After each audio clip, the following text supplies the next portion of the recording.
এই ঝাড়ফুঁক দিতে গেলে তো অনেক কিছু কিনতে হয় আমাদের। তো তখন সে বিশেষ করে ৬,১০০ টাকা পাঠাইছে তার একটা বিকাশ নাম্বারে। তো বিকাশ নাম্বারে পাঠালো। এরপরে আবার তার সাথে পরে আবার যোগাযোগ করে বললো যে ব্যবহার্য সামগ্রীর মধ্যে তো স্বর্ণ আছে আপনার, তো স্বর্ণ তো থাকার কথা আপনার কাছে, তাহলে এই স্বর্ণগুলো পাঠিয়ে দিয়ে। তখন সে প্রথমে 10 ভরি স্বর্ণ পাঠাইছে। মাঝখানে 15 দিন 10-15 দিন গ্যাপ হয়ে গেছে, এর মধ্যে তো কোনো কিছু হয় না। এখন এই মহিলা যিনি ভিকটিম আফরোজা হোসেন, তো উনি বলেন যে আমার এর মধ্যে তো কোনো লক্ষণ দেখতেছি না, বা 1 মাসের কাছাকাছি হয়ে গেছে। তখন বললো যে এর মধ্যে মনে হয় কিছু ঘাপলা আছে, আপনি যে 10 ভরি স্বর্ণ পাঠালেন তো এটা মনে হয় সব পাঠান নাই, আরও মনে হয় বাকি আছে। 2024 সালের জানুয়ারি মাসের দিকে ঘটনা, নিউ মার্কেট থানাধীন একজন মহিলা আফরোজা হোসেন, তার বাচ্চা হয় না, বা বাচ্চা নেওয়ার জন্য অনেক চেষ্টা করেছেন বিভিন্নভাবে। এরপরে ওই যে ফেসবুকে বিভিন্ন পোস্টও দেখেন, স্ক্রলিং করতে করতে যে দেখে যে দোয়া কবুলের অলৌকিক গল্প, এরকম একটা ফেসবুক পেজ সে পায়। ওই পেজে আবার একটা পোস্ট দেওয়া ছিল, সেই পোস্টটা ছিল এরকম যে তদবির রুকায়া, যেখানে একজন এরকম বাচ্চা হয় না এরকম একজন মা আর কি, সেখানে পোস্ট দিয়েছেন যে তার অনেক তরিকা পালন করে তার বাচ্চা হয়েছে। তো এইটা দেখে সে ওইখানকার যে মেসেঞ্জার গ্রুপে ওই যোগাযোগ করে একটা মহিলার সাথে, এই সানজিদা আলো।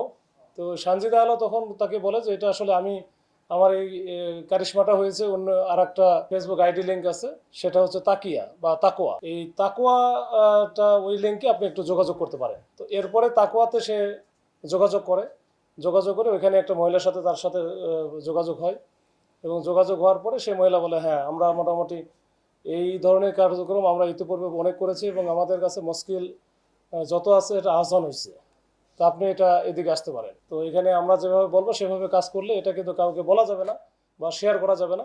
তো বলে যে কীভাবে করব, তো বলো যে আপনার ব্যবহার্য যে সামগ্রীগুলো আছে, জিনিসপত্র আছে, মনে করেন আপনি তেল ব্যবহার করেন বা সাবান ব্যবহার করেন, বা আপনার হচ্ছে যে পরনের কাপড় চোপড়, এগুলো হচ্ছে আমাদের কাছে পাঠাইতে হবে। পাঠাইলে আমরা এটা ঝাড়ফুঁক দিয়ে দিলে ওটাই যদি আপনি পরিধান করেন, সেক্ষেত্রে আপনার কিন্তু এটা আমার যেটা হয়েছে এটা আপনারও হবে, বা আমি বহু এরকম ঘটনা হয়েছে।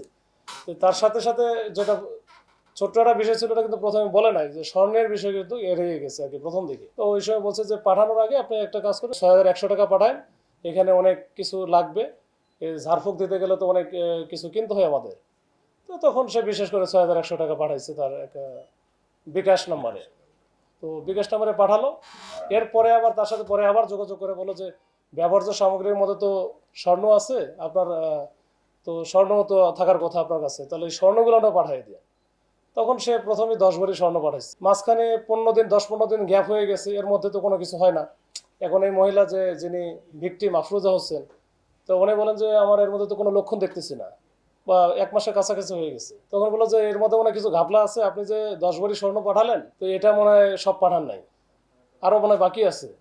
তো আরও বাকি আছে কত, পরে বলো যে আরও তো আমার কাছে হ্যাঁ আরও কিছু বাকি আছে, আমি আসলে লুকাইছিলাম, তো তাহলে ওটাও পাঠিয়ে দেন। পরে 15 ভরি আরও পাঠায়, তো সব মিলে 25 ভরি স্বর্ণ এটা পাঠায় দেয়। এটা কিন্তু সবই এসে পরিবহনের মাধ্যমে পাঠায়। এখানে প্রাপক প্রেরক দুটারই একই নাম, মোবাইল নাম্বার দেয়, যেটা ওই যে ওটিপির মাধ্যমে তার কাছ থেকে আবার মেসেঞ্জারে জানায় নাই যে ওটিপি কত যাবে, এইভাবে যেন এটা কোনো ক্লু না থাকে। ক্লু তো একটাই, সেটা হচ্ছে যে পাঠাচ্ছে বা আফরোজা হোসেন যে ভিকটিম, তো তার মোবাইল নাম্বার, এ তো পুলিশও জানবে না, কেউই জানবে না। তো যাই হোক, এরকম একটা ঘটনা ঘটার পরে যখন সব মিলে 25 ভরি স্বর্ণ সে দিল তখন, এবং 6,100 টাকা দিল, দেওয়ার পরে সে বুঝলো যে আসলে সে প্রতারণার শিকার হয়েছে।